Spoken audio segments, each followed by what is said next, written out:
Good afternoon, and thank you for joining us today for a lecture, which is part of the assessment of China's Belt and Road Initiative project at the East Asia Center of UVA. It gives me great pleasure to introduce and also to welcome back Tansen, who is a longtime friend. The first time he came here was for our Cultural Crossings Conference, which happened in 2010. He came back a few years ago, and now he's here for the third time, I think. And Tansen, currently he is professor of history and the director of the Center for Global Asia at NYU Shanghai. He also holds the position of Global Network Professor at NYU. And we are very lucky that after months of lockdown in Shanghai, this whole year he gets to enjoy the freedom in New York City. In addition to numerous articles, he's the author of many books. Single author books include Buddhism, Diplomacy and Trade, The Realignment of Sino-Indian Relations, 600 to 1400, which came out in 2003, and the Chinese edition in 2016. His second single author book is India, China, and the World, A Connected History, which came out in 2017. He has co-authored with Professor Victor Mayer at Penn, who was his advisor, Traditional China in Asian and World History, which came out in 2012. Now I'll just list a number of his edited volume title, which is very numerous. Across Asia, Networks of Material, Cultural, and Intellectual Exchange, 2014. Traveling Past, The Politics of Cultural Heritage in the Indian Ocean World, 2019. Beyond Pan-Asianism, Connecting China and India, 1840s to 1960s, 2021. And currently he's working on a book about Zheng He's maritime expeditions in the early 15th century, which he will talk about in greater detail this Friday at the lunch seminar. So please join me in welcoming Professor Tansen Sen. Thank you. Thank you, Dorothy, and thank you all of you coming in person, and those of you who are online. I hope you can hear me and see the PowerPoint. It's good to be back at UVA. I was supposed to come here in 2020 March after the AIS conference in Boston, and then go to South Carolina with Dorothy, but all those plans fell apart because of the pandemic. And then since 2020 August, I had been in Shanghai teaching there. I came back to New York in July of this year after the lockdown ended in Shanghai. The talk that I'm going to give today is actually a forthcoming article. I started working on a topic about Silk Roads. I disagree with how Silk Roads are portrayed. So at Wake Forest University, I gave a talk called Against Silk Roads, which was questioning the whole narrative of Silk Road that is presented in many popular books. One part of that presentation was about the Maritime Silk Road. Having done Silk Roads for so many years, I had no idea who came up with this term, Maritime Silk Road. So I wanted to find out who invented this term, Maritime Silk Road. I did find, and I'm going to talk about it. We know who sort of invented the Silk Road, right? Everybody knows Katrin, you know who did that, right? Everybody knows a German guy, right? But we don't know who did this one. So once I started looking at this topic, I became very interested in how the term was used in China, especially from the 1980s. So my talk today is about how this term is used in the People's Republic of China and the various entanglement it has with Chinese foreign policy, of course, but also the Chinese academia, as well as heritage making, heritage founding of the World Heritage Sites connected to UNESCO. So I'm going to talk a little bit about who invented this term and then get into the 1980s and afterwards coming basically to the modern times. This is not your screen. You are not doing a Google search. This is my PowerPoint slide. Just to highlight, if you do a search of Maritime Silk Road on Google Scholar, you get 23,700 hits. And I can tell you none of them talk about who invented the term. So it's a popular topic nonetheless. My article, which is coming out in Modern Asian Studies, hopefully next year, there's a long queue in that journal. But the question I've been looking at for a long time is who invented this term Maritime Silk Road in English, in Chinese. And so, Catherine, do you know? No? Okay. Dorothy, do you know? No. Okay.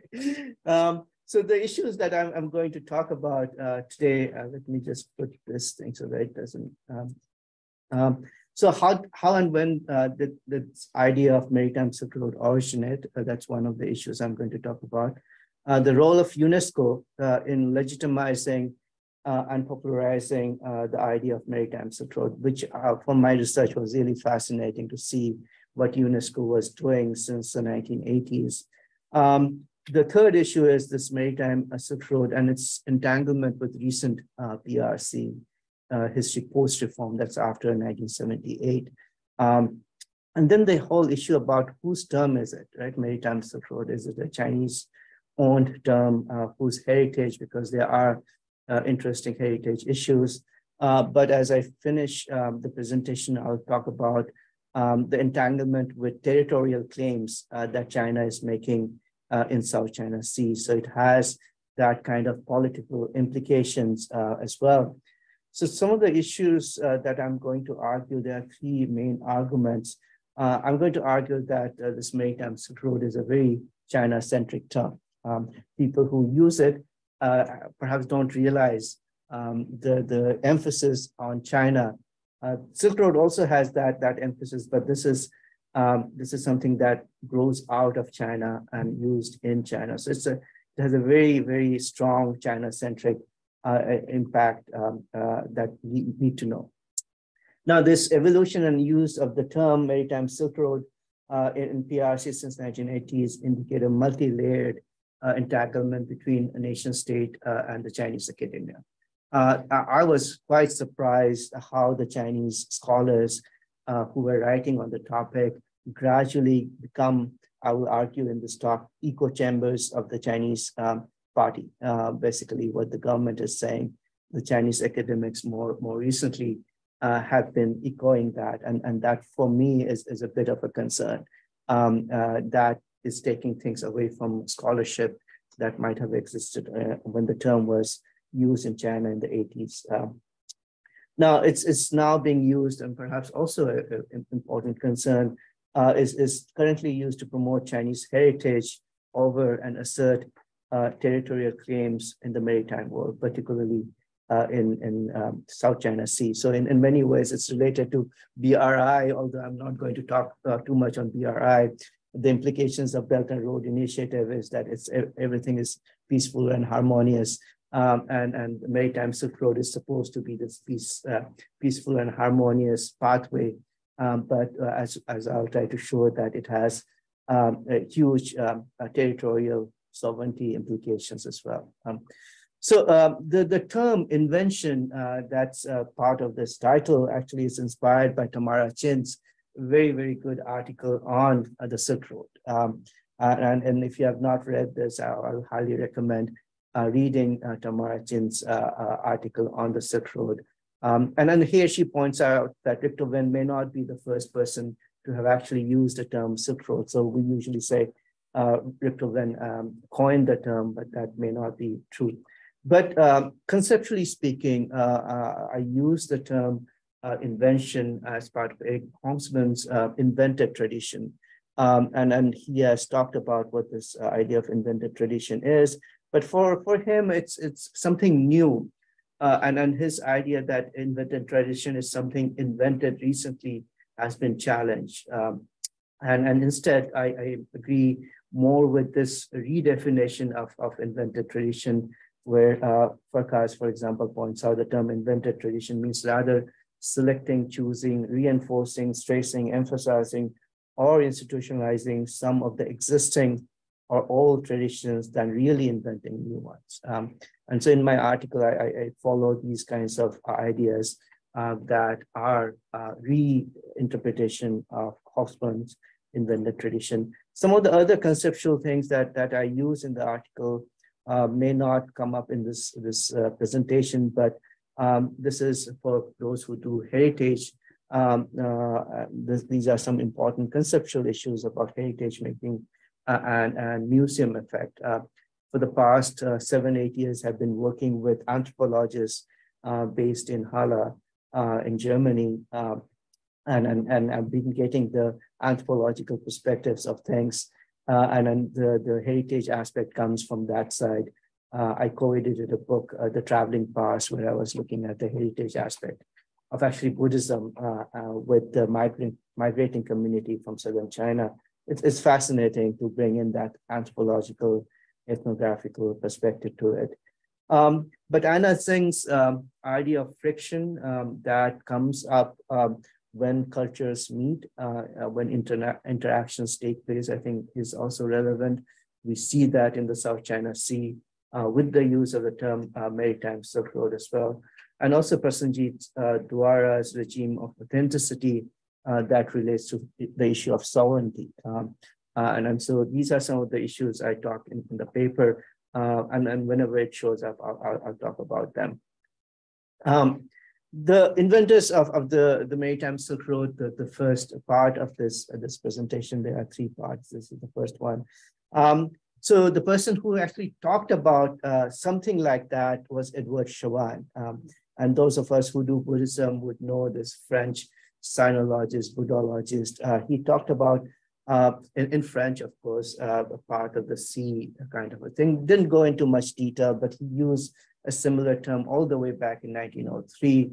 But he was talking about how silk was transported through South Asia into Western Europe, right? So, but he does not really spell out what this Maritime Silk Road is.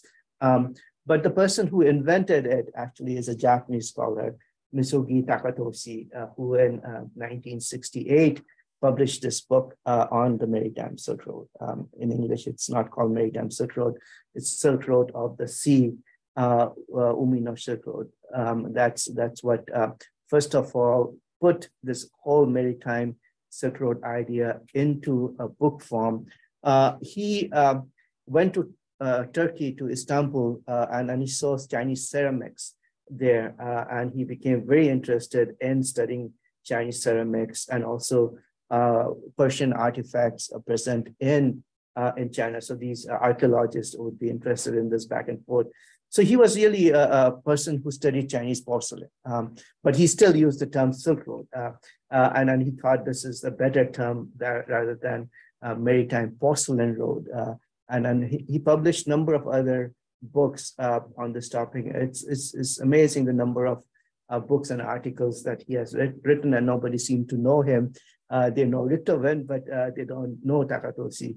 But it's a number of collections of articles and books that he publishes.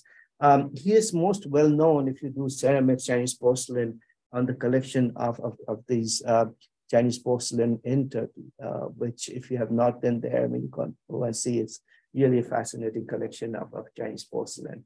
So he really invented this term, the Maritime Silk Road in Japanese, but also the English version of it. He also produced a map of the Maritime Silk Road. Of course, the land is there as well. It reminds you of Belt and Road maps as well, but you'll see that this is perhaps one of the earliest maps that points out the Maritime. One thing you have to notice here, which is different from the Chinese map that will come later on, it's not going west, not going east, let's say, towards the Americas. It's going towards Europe, in this case, South Asia and the Persian Gulf, to Africa. So this is, I would say, the first mapping of the Maritime Silk Road that Takatoshi does in 1968 and later on in his various books. The Chinese person, not knowing what Takatoshi had done, come up with their own terms. And the first one to do that is Zhao Zongyi, a very famous scholar from Hong Kong, Dorothy would hear, Dorothy's professor, who did use a similar term in an article in which he was talking about the export of silk from China to India. Chinapata is a very famous article of his talking about how silk from China through Burma went into China, into India. But this Shupu is one of the earliest recordings in Chinese sources, the cloth of Sichuan, basically. Whether or not it was silk, we don't know, but clearly he is in the subtitle of this Chinese article. It's about the early connections between China, India, and Burma. And that's the article. And in the appendix, he talks about this maritime route as well. So that's published in 1974. He had no idea that Takatoshi had written something on Maritime Silk Road. He did know about Chavan talking about something similar. He cites Chavan in this article. The other person, so Zhao Zongyi was based in Hong Kong, and this person, Chen Hanshang, also a very famous scholar based in Taiwan, talks about this Chinese term, but he's talking mostly about the Ming Dynasty connections to Philippines and to South America through the export of silk. So he seems to be another of these inventors. That's why I have inventors. I think there are multiple inventors of this term, Chinese and English. Again, Chen Hanshang did not know that Takatoshi has already used that term. There's no reference to that. And he seems to have not been interested in earlier period before the Ming Dynasty anyway. The key person who I would say reinvented, also not knowing that Takatoshi had done it, but he is one of the major figures, Chen Yan. So he was somebody who had studied Burmese language and literature, became a professor at Peking University. He was then, during the Cultural Revolution, branded as a rightist. He did not come back to Peking University until he was 63 years old in 1979. And just next year, he came up with a branch of the Silk Road called the Southwest Silk Road, which is the route that would link Yunnan through Burma to Eastern India. So that he published that in 1980. And he says his inspiration for using this term is another Peking University professor, Qi Xianlin, who is a very famous Indologist. And he had also talked about the export of Chinese silk to India. And because the export of silk to India went through Burma, he became interested in this route. And he used the Silk Road that Victor Wen is associated with to come up with this new term, the Southwest Silk Road. Right? A year later, he then proposed this idea of Maritime Silk Road, formally at a conference that was held in Xiamen in 1981. And from then on, he plays a very important role in re-emphasizing this term, Maritime Silk Road. This is his 1980 article where he talks about the Southwest Silk Road that existed, according to him, during the Han and Tang times. So let's say from the 2nd century BCE to 9th century CE. And this is a journal that is published by Peking University, and this is the first issue in 1980. Now you have to remember 1980 is just when Cultural Revolution has ended and people are going back to schools. Reform has started in 78, 79. And so it's that beginning of that very important period. And then I argue that 1980s is actually very, very important for many, many different academics in China, and especially those who are looking at Sino-foreign relations. And then that's something I'll also talk about a little later. But he comes up with a map as well. This is basically the Southwest Silk Road, where he is also mapping the Maritime Silk Road. Maybe that's the inspiration there that eventually leads him to actually publish an article in 1982 in a very famous Chinese journal, this for the first time, talking about Maritime Silk Road. Now you will notice that Silk Road is in quotations. That's because they see it as a foreign term, because little when Tamara Chin has pointed out, 1950s is when the Chinese start using the term Silk Road formally in people's daily, for example. And then so for a long time, the Silk Road was always in quotations. Right? The maritime, those of you who don't read Chinese, the maritime part is not in quotation. The Silk Road part is in quotation. Very quickly, the article was translated and published in English in different Chinese journals. The Social Sciences in China is a very, very important journal in English, telling the English leaders some of the leading publications from China. China Reconstructs, some of you perhaps know, was distributed throughout the world as a propaganda thing for the Chinese government. It also had the things that Cheng wrote in Chinese into English, right? So this is when both the English and the Chinese terms are becoming quite popular. This is again early 80s. The map that he includes in English, you can compare it with the BRI maps, but you can see he adds the Mexico part to it, because for him, the silk is going in different directions. But this is one of the early maps. And then you see again, Silk Roads is in quotation here. The term, English term is Silk Roads of the Sea. Now, what did he argue, right? And I have lots of problems with his arguments, even though he invented the term, right? So some of the basic things, as somebody who does Indian Ocean and maritime trade, I totally disagree with many of the things he's saying, but that's not the point. I think he's inventing the term to make it a China-centric term and emphasize the role of China in it. So he starts from very early on during the Zhou dynasty, the first millennium BCE, already China is exporting silk to Korea and Japan and influencing the Japanese and the Koreans. Doubtful at this time. Then the second period, he says, is the period before the Tang dynasty, which is before the 7th century, when Chinese silk is influencing Southeast Asia. So he starts from the east and goes to Southeast Asia.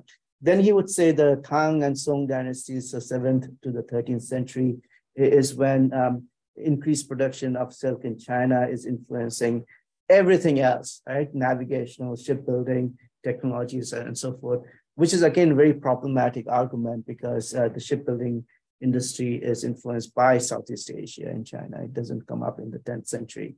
But again, it's a very sad Sino-centric view that the development of Chinese shipbuilding and technology is internal rather than influenced by external forces. And the golden age for him is from the Yuan dynasty, the Mongol dynasty in the 14th century, all the way to the 19th century, when all these places are tied up in the export of silk from China.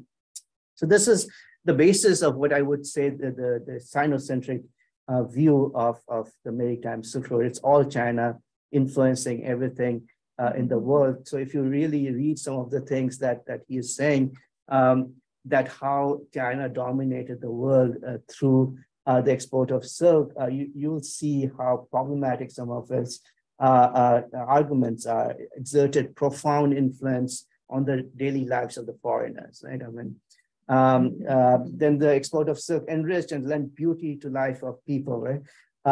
The export of silk benefited the development of silk industry in a number of countries. That's absolutely not true. Maybe Byzantine had this connection, but certainly India, for example, had its own silk industry as well. The export of Chinese silk promoted the development of China's silk and national industry as well. So the export had an impact of internal industries as well. Now, this is again very problematic. I mean, yes, the Chinese inventions spread like gunpowder and other things, paper, but nothing to do with the export of silk, most likely. Again, this is a very, very problematic as well, led to the formation of Chinese diasporas. We know it was the internal problems that resulted in the forming of Chinese diasporas, not the export. So it's, again, you're getting into this harmonious, really very nice way in which everything is connected. Now, it also resulted in a great communication artery that you would say the Maritime Silk Road, connecting Asia, Africa, Europe, America. So that the leading actor of all these interactions in the world is China, essentially. Right? So that became the way in which he made his argument, and surprisingly, that became quite popular, right? And even accepted. And currently, it's the way in which China tells its story, right? PRC tells its story is through those kinds of arguments. So we may not agree with it, but the China story is his story from the early 80s. Now, what I argue in my article is that's one part. What he is writing is an academic writing in early 80s, not aware of the scholarship elsewhere, doesn't know. Takatoshi has already talked about this, not knowing people have been writing about Silk Roads before the 80s. But it's the scholarship that you have to understand in the early 80s, access to foreign scholarship and institutions is quite limited. Right? And then so he has no idea what the existing scholarship is. But in the 80s, you'll see many different kinds of things get attached to what he is saying in early 80s. One of the things, one of the important aspects of the Maritime Silk Road ecosystem is Chenghe. That's, as Dorothy pointed out, I'm writing a book on Chenghe. And this idea of, I don't know how many of you have heard of Chenghe, right? You have heard, right? Of course, Swali Coast, you would have heard about Chenghe. But Chenghe was this Chinese eunuch who was sent by the Ming ruler in early 15th century, 1405 to 1433, to go around the Indian Ocean. He went 7 times. These are really magnificent events. The 7 travels influenced a number of different places in the Indian Ocean. I've argued elsewhere, it shaped essentially how commodities were exchanged, how people moved around, and especially the knowledge circulation of the Indian Ocean in the early 15th century. And this is before the Europeans coming to the Indian Ocean, had a huge impact. In fact, some people have argued what was happening during these 7 voyages may have influenced the Portuguese as well when they came later in the 15th century. And then the Portuguese occupied some of the places that Chenghe's expeditions had been to: Malindi, Goa, the eastern coast of the western coast of India, Cochin in particular, and then Macau, and then Malacca being the most important one. So you can tie up some of the things that's happening in the early 15th century with the Chinese expeditions to the early Portuguese. But in the Chinese sources, just after Chenghe's voyages and the emperor, the Yongle emperor dies, who was sponsoring the voyages, there are lots of criticism of the voyages as well as the emperor. The Ming emperor had usurped the throne, so for the Confucian officials, that was a big no-no, and they were criticizing this emperor for usurping and getting rid of his nephew as the legitimate ruler, and then hiring all these eunuchs to go about and serve the Ming court. So they were criticized all throughout the rest of Chinese imperial history. Then the Opium War happens, 1839, 1842. Then towards the end of the 19th century, China is defeated by the Japanese. Right? The Chinese Navy, the Qing Dynasty Navy, is totally annihilated. And people start thinking about what happened to our Navy when in the 15th century we were strong. They were, in fact, the strongest Navy in the 15th century. They had the latest weapon, the gunpowder-based cannons on the ships. So how do you explain that, right? I mean, why? And many scholars have talked about the decline of China and the rise of Europe, right? I mean, there are lots of books about that, the Great Divergence.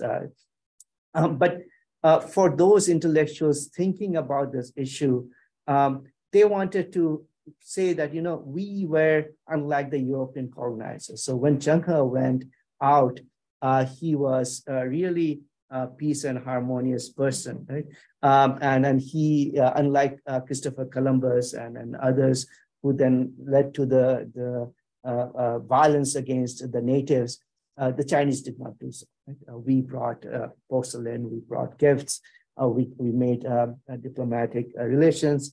But within this article, so Liang Qichao, very famous intellectual at that point, this is still towards the end of the Qing dynasty, was trying to say that Cheng He was China's Christopher Columbus, basically, right? I mean, that's his.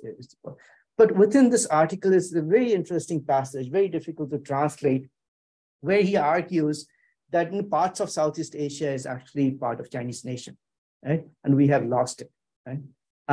And then Cheng He was there. This is something that will develop in Chinese history at this time, this map of national humiliation, or the idea of national humiliation, how China was humiliated by the British and the Japanese, and they took away the territories, right? And one of the things Liang Qichao puts in here that you can say becomes part of China's claim to Southeast Asian territories, including the 9-dash line, is this quotation, right?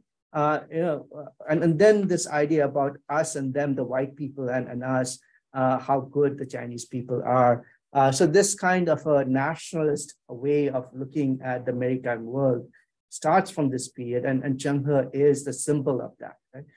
So in this ecosystem of Maritime Silk Road, Cheng He plays a very important role. So I would say this comes back in 1985, again, 80s being an important period, when the 580th anniversary of Cheng He's maritime expeditions are marked in China. And many of these events are actually organized by the Chinese Communist Party's leaders. And you can see how everything is being organized top down. Many of these archaeological sites that we visit today in China associated with Cheng He were rebuilt at that point. Memorial halls were built. A statue of Cheng He, we did not know how Cheng He looked like, but all these things were then created.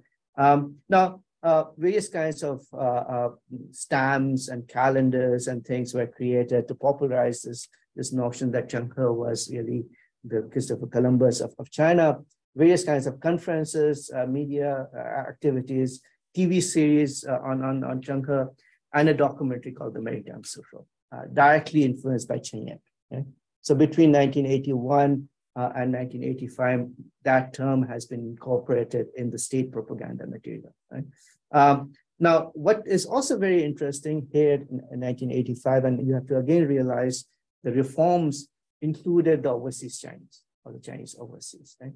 And in this celebration of Cheng He, the maritime connections, the overseas Chinese play an important role. Right? So it's not only China, mainland China, it's also the overseas Chinese communities in Southeast Asia who are very much active in seeing China re-engage with the maritime world. Right? And here are some of the things that came out. This calendar, I purchased it from one of the sites in China. Just to commemorate the 1985 celebrations and some of the material produced during the celebrations, which took place in Nanjing. He is supposed to have stayed in Nanjing. And those of you who read Chinese will laugh at this because it says, study Cheng He and love your country, China. Right? So this is for children. It's a children's book, right? And so this is from 1988.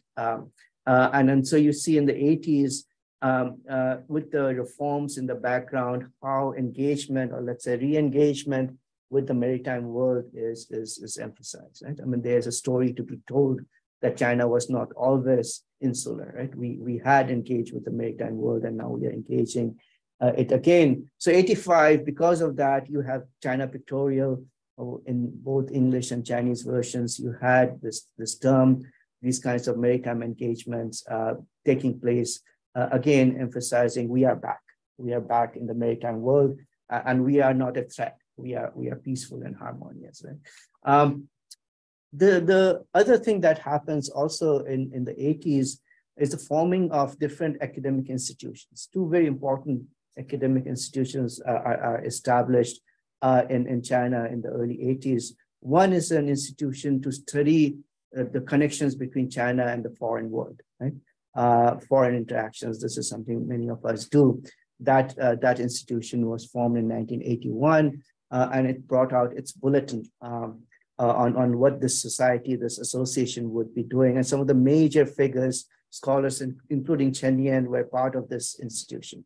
The second institution was the study of the overseas Chinese, right? I mean, that had been a very interesting topic for the Chinese government to begin with, to bring the overseas Chinese into the mainland developments. And so they set up an academic association that would study the history of the Chinese overseas. Right? So these two institutions form an important way in which the academics in China talk about the past connections to the seas and the contemporary connections to the seas, and talking sometimes also the future connections to the seas through history, especially the overseas Chinese. The other one, sorry, this is in Chinese, but I'll point out the key thing.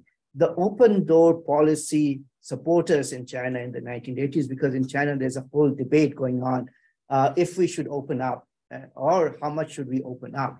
So those who are supporting the cause of opening up and saying that, you know, what happened in the 15th century after the Changhe voyages, we closed down. And because of that closing down, our Navy got defeated by the Europeans and the Japanese later on. That's one explanation that still goes on, but that has been challenged by recent scholars. But so they say, you know, opening up is good for China. And look at how bad it was after Changhe voyages were stopped, right? And so they started invoking the Maritime Silk Road idea as well, right? So we can use that. So what they said, and this is something comes up now as well, it's not 20th century, it's the 21st century maritime and overland Silk Roads. So these people supporting the opening of China said we have to build many such routes to the outside world, right? Using the Silk Road as metaphor, right? And then so this is coming up in the People's Daily, that one, and the other one in Leading Journal as well. So intellectuals, Chinese intellectuals, supporters of the reform movement, essentially saying, open up, and we use these terms as metaphor to link our present to the past. Now, some of you perhaps know this documentary. It's banned in China. It was shown also in the 80s, just before the Tiananmen incident. This is a critical take on Chinese civilization, how inward-looking the Chinese civilization was, right? And it also blamed that closing down of China in the 15th century when the maritime expeditions were not continued, right? And then it asked for China to re-engage with the outside world and not be insular, just looking at the river civilization, not the Yangtze or the Huanghe. Go to the ocean, right? And that was, it's a 6-part series, very well done for 1980s. But the underlying argument of that series was we have to engage with the world, right? In a Chinese way, right? So distant ocean, turning our gaze not to the river, not to the Yellow River, but to the oceans, right? And I'll recommend people, the 6th episode is called Blueness because of the ocean, right? Now, so this ecosystem that developed in the 80s, by the end of 80s, had 3 parts, I would say. Right? The history of Chinese overseas, very intimately linked. They form a part of Chinese maritime history. Right? The peaceful and harmonious voyages of Changhe and the academia and PRC, many of scholars doing the history of China's interactions with the foreign world, maritime, overland, they are all part of this ecosystem. They are writing about this. The background is, of course, we should not forget, and this is something I argue, that the context why they are doing it is related to China's open door policy. So the politics are having an impact.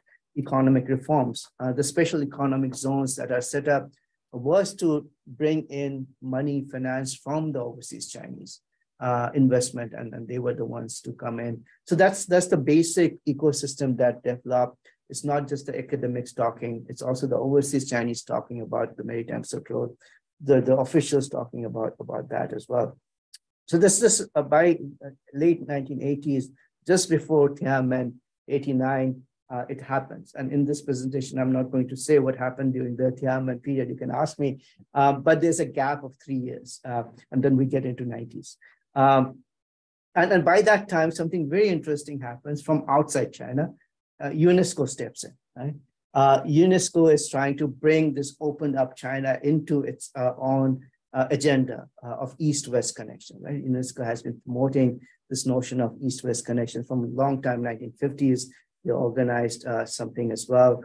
And then the Japanese were the first ones to come in because after the Second World War, Japanese wanted to get engaged with the world, right? So they were doing very much similar to what the Chinese were doing in the 80s, that they had done in the 50s. So by the end of 1980s, the Japanese continued there. And then there was something similar for the Japanese because Japanese also thought that looking towards Asia and the Indian Ocean is something good that they want to engage with, forget the memories of the Second World War, because those are the regions they occupied, right? I mean, Southeast Asia and parts of South Asia. So they produced, NHK produces a 12-part Maritime Silk Road series, very well done series in 1988. I would also recommend this to you. But this is UNESCO's very, very important project, which I would argue really led to the popularization of both the terms Silk Road and the Maritime Silk Road. They started from 1988 to 1997, this integral study of the Silk Roads, roads of dialogue. It's fascinating to see all these documents that's produced by UNESCO. And if you have not done it, the BRI people, I would really ask you to do it. I mean, it seems that they had a lot of money. And if you look at the first one where the expeditions, where I don't know, Dorothy, who went on these expeditions. I don't know if Victor went there or not. I have not asked him, but there were expeditions across the various Silk Roads that took place. So the one that related to the Maritime Silk Road was actually from Venice to Osaka. The Omanese government gave a ship, and all the academics were on the ship traveling from Venice to Osaka and stopping at all the ports and having conferences at each other. Fascinating, right? Wish we were there, right? I mean, I just started my PhD in 1990. Why didn't they ask me? But they also set up a research center in Fujian, in Fuzhou, the China Maritime Silk Road Studies Center, which plays an important role early period in the 90s on the study of the Maritime Silk Road. But the UNESCO Director General also points out how important the study of the Silk Roads are to connect and understand. Is not important what he's saying there, but it can be summed up in those who study heritage about how what UNESCO is doing is essentially heritage making, right? And that's the purpose of UNESCO. And then so it's basically heritage produces something new in the past that has recourse to the present, to the past. It's something, a very important quotation from Kischenwald-Gimbelt, which is the way in which we look at what is heritage, right? The issue. But that's what UNESCO is trying to do.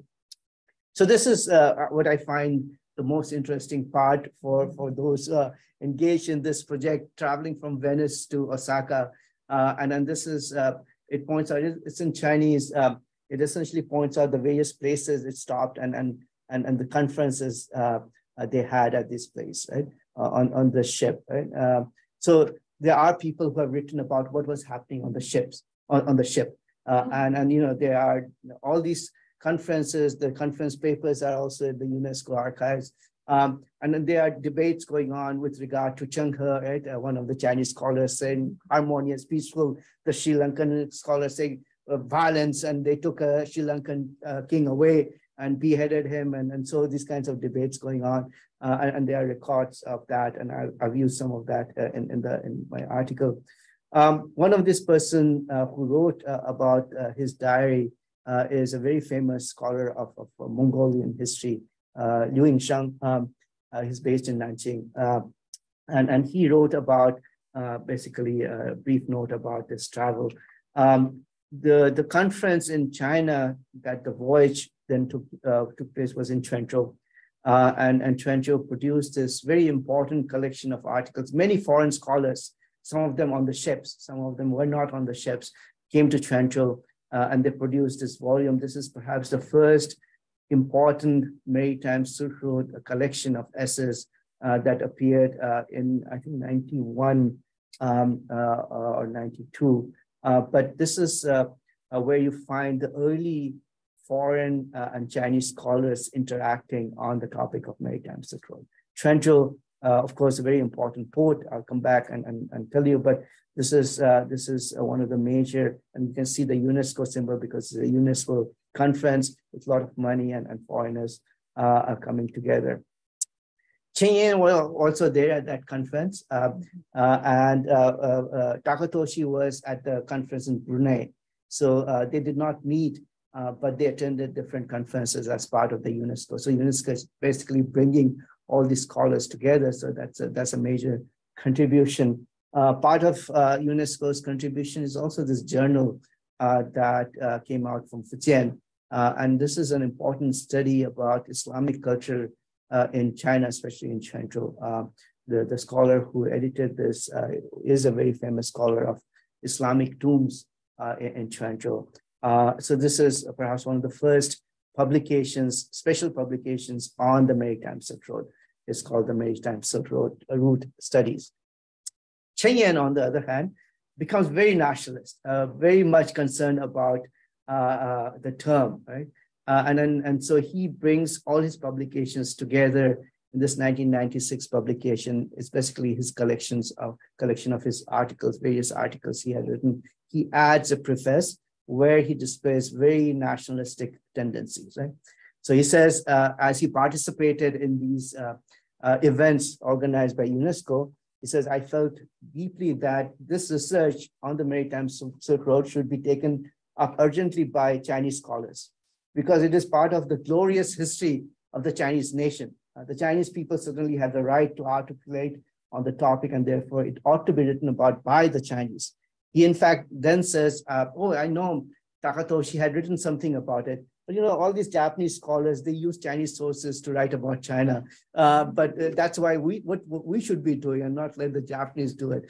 But this is where they try to nationalize, as UNESCO is internationalizing the term. The Chinese scholars like Cheng Yan are bringing it as a nationalist agenda at this time. So the term changes, the China part is added to it. It's China's Maritime Silk Road, right? So by the end of 1990s, that has happened. And even the organizations that did not have China in their title add China to their title. China is this, China is this. And that's a tendency that continues today. So this is 1990s. I'll end with this section, how then the nation state, the PRC, then uses this Maritime Silk Road for its own purposes, right? And then tying up with the 1980s to the 1990s, and this is mostly 2000s. There are three things I study in the article, and I can't talk about all three. The first is this pursuit of a World Heritage listing. This becomes a major thing for China in the 2000s. It's a money-making, tourist-generating thing if your place gets listed as World Heritage. The Chinese were doing so much that the UNESCO then limited one site from each country. And there was just only one case where China's application had failed. The second one was Quanzhou's application, which was submitted in 2017. And the expert committee said, the Maritime Silk Road and Quanzhou don't really go together because Maritime Silk Road is larger than Quanzhou. So they rejected that. I'm not going to talk about it today, but in the paper I have that. But usually when the experts group denies this proposal, then you can't resubmit. But when the expert group submitted that we are not going to accept it, UNESCO changed it to revise and resubmit. And so they resubmitted in 2020 because of pandemic. The meeting did not take place, but in 2021, they got accepted for World Heritage listing. The title had changed from anything to do with Zhenghe or Maritime Silk Road to Emporium of the World in Song, Yuan, China, Quanzhou. So it became very localized thing. There's all other details that I go into because there's a competition within China, which city, right? So Guangzhou said, we were the first ones. Hepu, which is in Guangxi, said we were the first one. Ningpo says we were the first one. So all these cities were fighting with each other. And then China suddenly nominates Quanzhou. People say it's because Xi Jinping was the governor of Fujian province. Maybe he had some role in that. But it's really fascinating to see the discourse taking place about which city should be the Maritime Silk Road city. Right?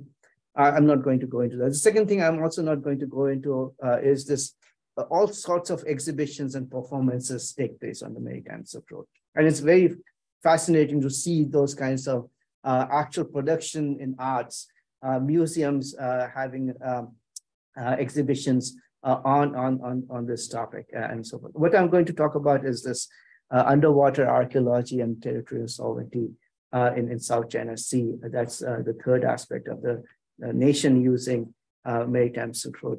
And then you can see this is Google Books Ngram viewer. I don't know if you have used this or not, but it tells you, right? So from the time, Chen Yan publishes articles in English, this is UNESCO's project, and then the Beijing Olympics, the publications on the Maritime Silk Road keeps on going up. And then after One Belt, One Road, now it's Belt and Road. Again, there is an uptake on the books on Maritime Silk Road English books, right, happening. In the Chinese, what we see, books on Maritime Silk Road in Chinese, and 2021 is not finished. This is just before the Belt and Road Initiative was declared, and after that, these are articles that are coming up. It's very interesting to see what the Chinese scholars are writing about it. This is what I would say the echo chamber. They are just presenting BRI in the context of Maritime Silk Road. These are some of the exhibitions. I haven't seen Pakistan. Maybe there was some exhibition in Pakistan as well that I'm trying to find out. But Sri Lanka figures in that, South Asia and Europe. This is until 2019. These are some of the exhibitions. That one existed before 2013, the play. It's about Chinese sailors going to Sri Lanka and one of them falling in love with a Sri Lankan woman, although he had a Chinese girlfriend back home. So there's an interesting take on that. And this is an exhibition that took place in many different places, including in Cyprus on the Maritime Silk Road. This, I think, is an important take by 2013 when Xi Jinping is talking about the Belt and Road Initiative. You can see the nationalistic tendencies. This is happening in the background of this dispute between Philippines and China about South China Sea Island. And so this person who is in charge of the underwater cultural heritage is saying, this is a major argument the Chinese make. We want to find more evidence that can prove Chinese people went there and lived there, historical evidence that can help prove China is sovereign owner of the South China Sea. So this is the tendency that started at the same time Belt and Road Initiative is propagated as peaceful and harmonious. So territorial claim goes there. So the Wall Street Journal in 2013 had a story about the dispute between Philippines and the PRC. But it's fascinating. The Chinese have started claiming all the shipwrecks. If they have Chinese goods, they are Chinese, right? Mm-hmm. Of course, they are carrying porcelain, right? I mean, so that means every ship that has porcelain is Chinese, right? And not only that, then we'll say if it's found anywhere that belongs to China as a Chinese territory, right? Because that's underwater Chinese heritage. What's up there is also ours. And so that's was one of the things that they found difficult to go because they had signed this UNESCO law about ocean affairs that was in December 1982, which had said what to do with underwater heritage, right? But they had not explained who it belongs to. Right?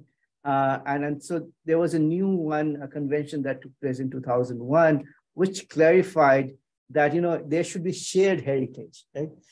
That if you have a shipwreck, which is a Dutch ship having Chinese porcelain, it's a shared heritage, right? Maybe it's found near Indonesia. So there's, again, Indonesia is part of that. China did not sign this. Only 2 countries in Southeast Asia signed it. Cambodia was one of them.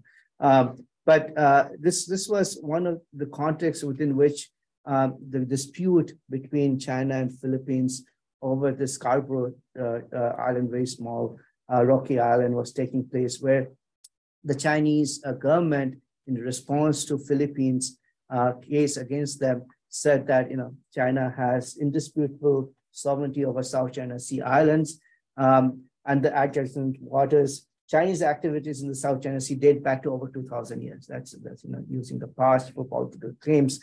China was the first country to discover, name, explore, and exploit the resources of South China Sea islands, and the first to continuously exercise sovereign power over them. So this is part of the Maritime Silk Road narrative, because Maritime Silk Road, as you saw from Chen Yan, goes all the way back to first millennium, right?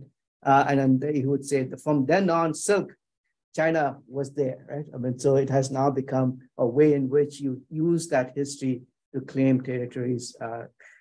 But the case did not go against with the Chinese. It was against the Chinese. The permanent court of arbitration gave it to the Philippines and said that those 9-dash line, which actually you can't map on a map because they are no longitude, latitude, they are just lines, are contrary to convention and without lawful effect. So China lost this case, and this was a big deal for China, having lost their claims to the South China Sea thing. And here, in response, and this is perhaps one of the most important part that's repeating the ancient Chinese Maritime Silk Road, starting from the Eastern Han Dynasty. China played an indispensable role in developing the ancient Maritime Silk Road and connecting its neighboring states on economic, political, and cultural levels, and China will do that in the future. Coming to terms with the fact that they had lost the case, still arguing that Maritime Silk Road will play an important role in the future. Of course, Xi Jinping also has something to say on this, and so using the past for the present, historical and cultural heritages tell vivid stories of the past and profoundly influence the present and future. And now we can figure out what he actually means with that. But clearly what had happened by the end of this talk, the expanded maritime ecosystem was fascinating. Right? For me, the academic echo chamber, the third column, I see all these Chinese scholars repeating exactly what Xi Jinping is saying, or the example I gave you, the ancient Maritime Silk Road having a purpose in the future, all to form a maritime heritage, China's maritime heritage in the Indian Ocean. Right?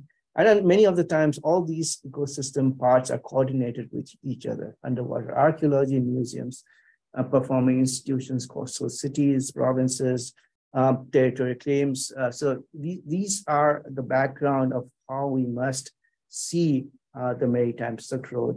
It's not a simple term. It's a complicated term which has huge implications. So I'll end with this thing that I've mentioned before. It's deeply intertwined with the recent history of the PRC from the 80s to the present day. The term Silk Road is a geopolitical chronotop. This is using Tamara Chin's idea about how Silk Road was used, but this is a very geopolitical term. We tend not to understand that. It serves PRC's domestic open door policy, for example, and international strategic needs in South China Sea territorial interest. Right?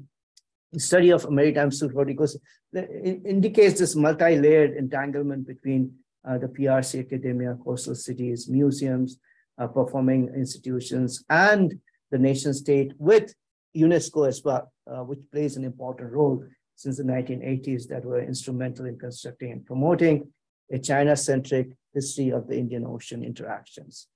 This is the other thing when we are studying Indian Ocean interactions. It is now very, very difficult to not take into account what the Chinese mean by Maritime Silk Road. Now, if you are interested after the talk and you want to have wine, this is a Belt and Road wine with 1421, which is when Gavin Manzes said China discovered the world. That's a horrible book, but this is the wine industry influenced by what Chen Yan was talking about. So it's not just the government, it's also the business industry that's using these kinds of concepts. So I'll end with that. Thank you.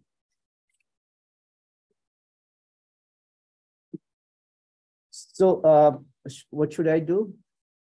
Stop sharing. So you said so. If any audience on Zoom has any questions, they can just enter them with that Q&A. They can speak up, right? Audience members can speak up if they want. But you can allow. or type in the Q&A box so that I can also see. You want to stop sharing the screen?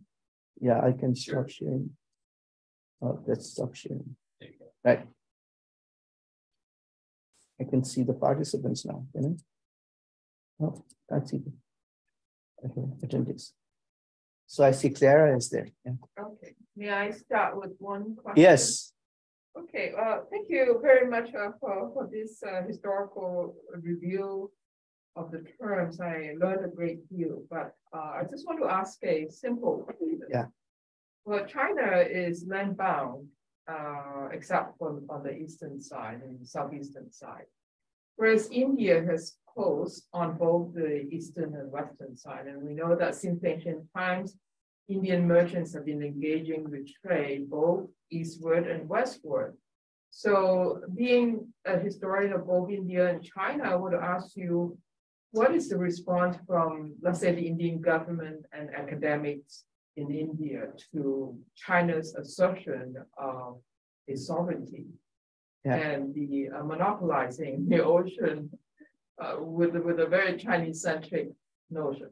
So I'll say two things. One, the whole idea about the UNESCO Maritime Expedition was actually given by an Indian representative at UNESCO. He said, don't forget, there's a Maritime Silk Road as well.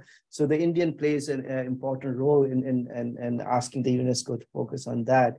He was a former Indian archaeologist who was the Indian representative to the UNESCO committee there. But the Indian government responded, right? They came up with something called the Project Mosam. I mean, as Indian government does, they don't do things well. They did not fund them properly. The idea, Himanshu was involved in that. So they were creating in the Western coast this a place called Muzares. Muzares was something that was in the Roman text, and they would claim that we had contacts with the Romans, and then monsoon is Indian, right? It's not Chinese, right? So and then we dictated the movement of spices, but for a few years it went on, and then it totally collapsed. Indian scholars do work on Indian Ocean, right? I mean, and then there's a lot of very good work on especially India's connections to Africa and the Persian Gulf and the Mediterranean. Less so about South China Sea, right? But these are really academic studies that's not connected to what the state is saying, right? So in that way, it's very different from China, where the last 5 years, most of the literature on the Indian Ocean is just repeating what the Chinese government is saying. Unfortunately, and so the Indian scholars have. I mean, there are a number of different Indian scholars who live outside India who have been writing about Bay of Bengal, the Arabian Sea, and then some of those scholarship is really very good, including people who are were in India. Ranabir Chakrabarti, who was at JNU, for example, has written about Indian traders in different directions. So I think the scholarship is good, but there are also scholarship which are imagination, right? The connections between Orissa and Southeast Asia, for example, they try to come up with different understanding of the Indian Ocean connections from a very Indian nationalist perspective, especially with the government now. I think we are becoming more nationalist in our rendition of history as well. Did you know India invented aircraft? We were the ones to fly. So those kinds of things are really problematic. But it doesn't reach the way in which the Chinese have managed it. It looks beautiful. People are using Maritime Silk Road without actually knowing what really it means. Right? I mean, it sells well. Cambridge likes the title, Princeton likes the title and use it, right? But the whole ecosystem about how China-centric the term is and the implications of using it, because you are if you use the term, you are promoting the Chinese views essentially, and the Chinese will welcome that. Well, let's see if there are questions. Can you speak loudly for that? For online, if you want to raise your hand, I'll just get to you as well. Yeah. If we accept more or less the story you've been telling us, the elements of myth making and invention and so on, is there anything there? I mean, in the sense, do you feel there's any kind of reality, real history behind the notion of the Maritime Silk Road, or do you think it's an entirely constructed myth that there's really nothing there for us to hold on to? Is it simply an event? Unfortunately, in the beginning, it was not. Chen Yan was perhaps somebody who imagined things. He was not really a scholar of Indian Ocean. So he did not know many things, but he wanted to just promote the idea of Maritime Silk Road. But there were other scholars who did really very good work in the 80s and 90s. So it was not the kind of things that's been produced in the last 5-6 years, for example. So I would go back to those earlier studies that have contributed a lot, for example, to various terms that I found in Chinese text on Southeast Asia. Some of the other textual records in Chinese sources. Those are really very good works. Right? But unfortunately, in the last 6-7 years, it's been difficult to challenge the government narrative. For example, in Chenghe's, all the scholarship that's been produced, you would not see anything that would say, oh, the violence was part of it. Just saying the violence, because there are all these attacks taking place on different rulers and individuals in South China Sea and in Sri Lanka, for example. It's very difficult to write something that would be against the narrative promoted by the state. That was not true in the late 80s, 90s. In fact, there was a meeting of this association that took place in 1993, where people were saying, why should we use this term Maritime Silk Road? Right? And saying that, it's not about silk anyway, right? So why are you using this term? So there was all the scholars working on, they said, stir-fry meeting. It was called stir-fry of 3 routes, the Southwestern Silk Road, the Silk Road and Maritime. All scholars gathered and people were saying, it doesn't make sense. Why must we use it? So those kinds of disagreements were there, especially in the 90s. That people disagreed with each other, and the scholarship they produced was very important, especially the critical studies of Chinese texts on the maritime world. But now the interpretation has unfortunately become so state directed, and you can't publish anything if it go against the state narrative. Right? And you have to understand the Chinese scholars are constrained. So I asked one of the leading scholars of Chenghe, why is it that you are just repeating the same thing, right? And they say, there are constraints. If you write something, it's not going to get published. That questions the narrative that the state has now accepted. So it's unfortunate, right? But this idea that the Indian Ocean interactions is somehow very much deeply connected to China is problematic. So I get criticized when I say, there were no Chinese ships before the 10th century. That were going in the Indian Ocean. They were mostly Arab, Indian, Sri Lankan, or Southeast Asian. They get upset. No, 2nd century BCE, we had Chinese ships going in the Indian Ocean. So I think that's the issue. And more, it's becoming difficult to engage with Chinese scholars as well. This has to do with the politics, not the scholars themselves. I see Susan is there. Yeah, can you hear me? Yeah. Oh, great. Oh, see, I have no idea, Dorothy, you put my photo on the screen. Very embarrassed. For this enlightening talk. I would like to ask a small question and a kind of larger question. One is this very entertaining information about the 1990s Silk Road, like traveling from Venice all the way to Osaka. Do you have, can you tell me why Osaka was chosen as like the ending destination? When we talk about the Silk Road, we used to talk about Nara, and that is because of Shoso-in collection. So why is Osaka? That is the first question. The second question is a larger question of how we as scholars who work on related topics could move on, given how problematic you already enlightened us on this terminology, Maritime Silk Road. Is there any better solution? What is your suggestion?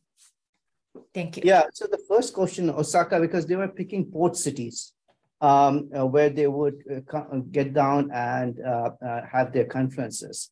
So it was a lot of negotiations between UNESCO and individual countries. For example, Guangzhou was also a site where people got off, but that was not recognized as a major site for a conference. They did have a conference in Guangzhou, but mostly Chinese scholars. So Osaka was chosen in consultation with the Japanese government, who provided hospitality in Osaka. And again, these are fascinating. What to do with Silk Road? No. Japanese have claimed Silk Road as well.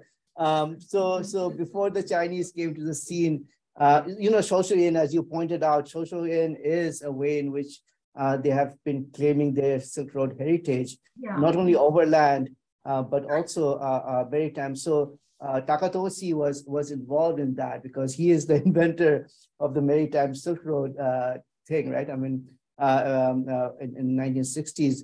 And Japan, since the 1950s, have been involved in this UNESCO East-West activities. And also the Japanese government wanted to be part of this East-West connection. So for them, if you look at the Japanese narrative, for them, the initial thing was East-West connections, right? Not the Silk Roads. And then that East-West connections then became the Silk Roads, which they accepted and they used. Shoso-in is a major part of it, but both city of Osaka is also part of that. So cities, as Chinese did, Chinese cities, the Japanese cities would also claim that they are part of this larger network. Again, somebody can do a study of what the Japanese were doing. I think it will be fascinating as well, how Japanese are trying to reconnect to the West, right? I mean, and both by overland and the Maritime Silk Road. So that's something that I think needs to be done, studied. And there's a book on the Japanese use of the Silk Roads that somebody who I think is based in Turkey has written about it, the Silk Roads in Japanese studies.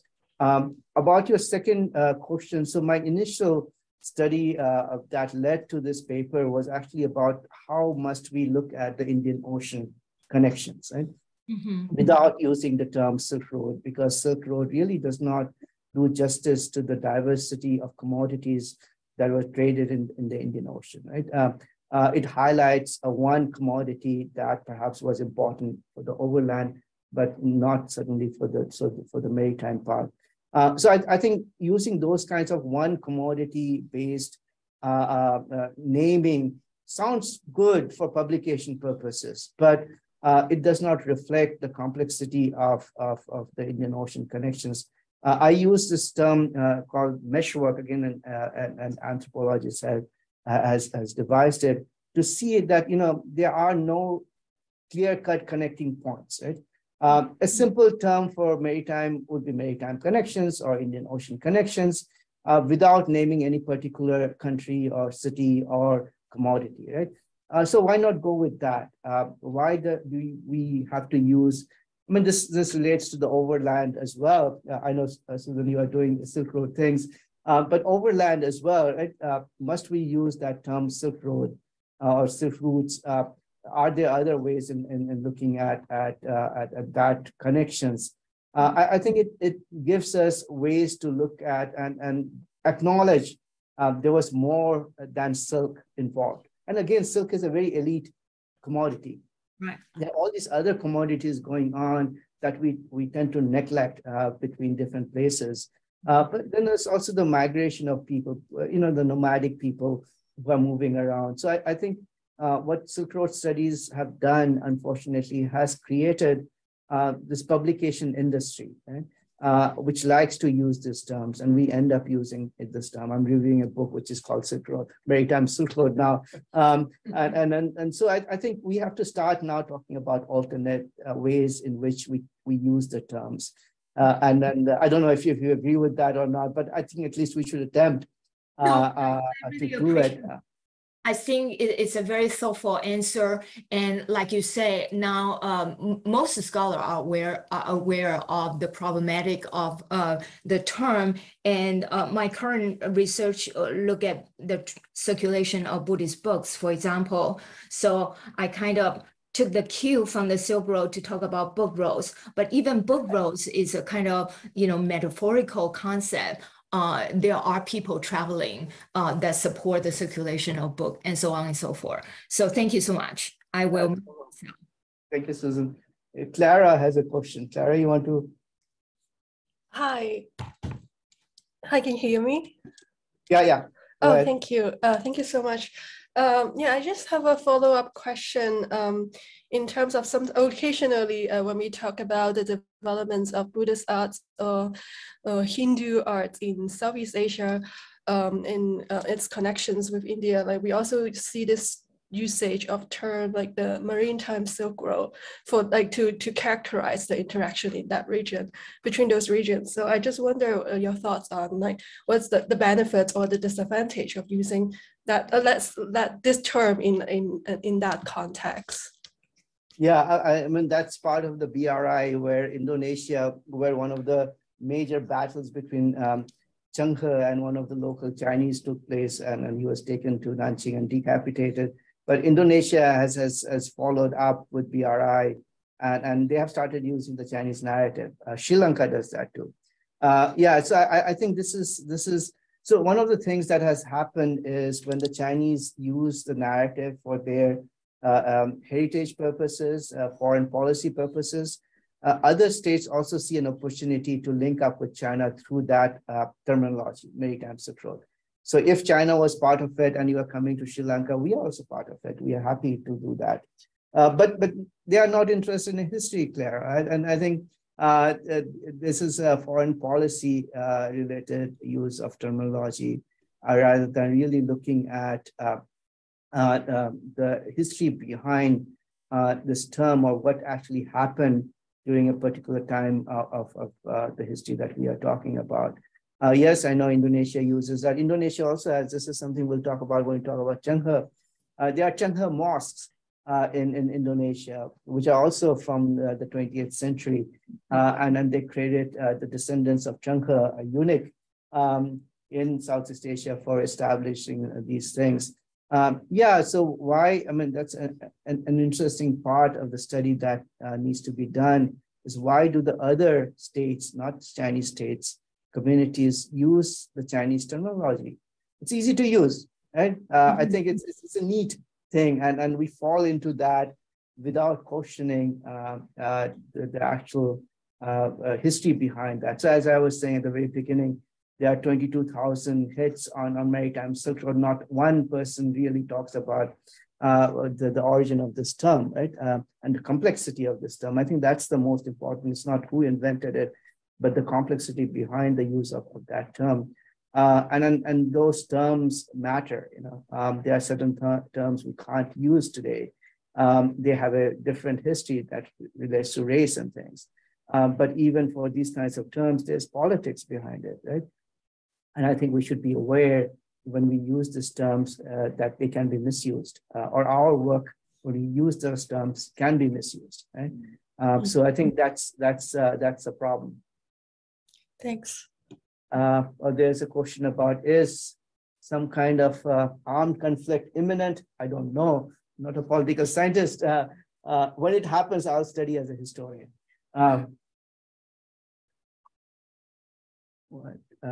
Just to know if also CCP's manipulation of the establishment of UN. Yeah, I think the second law, the convention, 2001 convention, they could easily see that they did not sign it. but I think the use of underwater archaeology rather than just the use of the term Maritime Silk Road is going to matter. I think claiming artifacts under the sea, and you have to realize, raising a ship from underwater is not cheap. It's very expensive, right?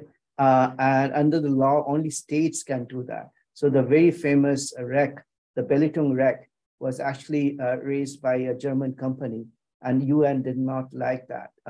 So the only country that has the money to raise shipwrecks is China. So if you go to Guangzhou, you'll see that there's a whole museum that has been built on top of a shipwreck that was raised by the PLA.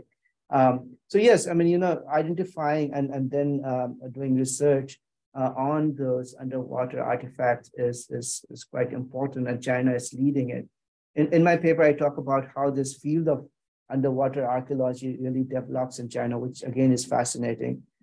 It started with the Japanese and the French and the Germans helping them. Now China is one of the leading underwater archaeology states. And that's one of the very important fields. Okay, thank you very much, Tansen, for this illuminating talk. And thank you all for joining us in person and online. We will end this lecture now. Thank you. Have a good evening. Thank you, everybody. Thank you.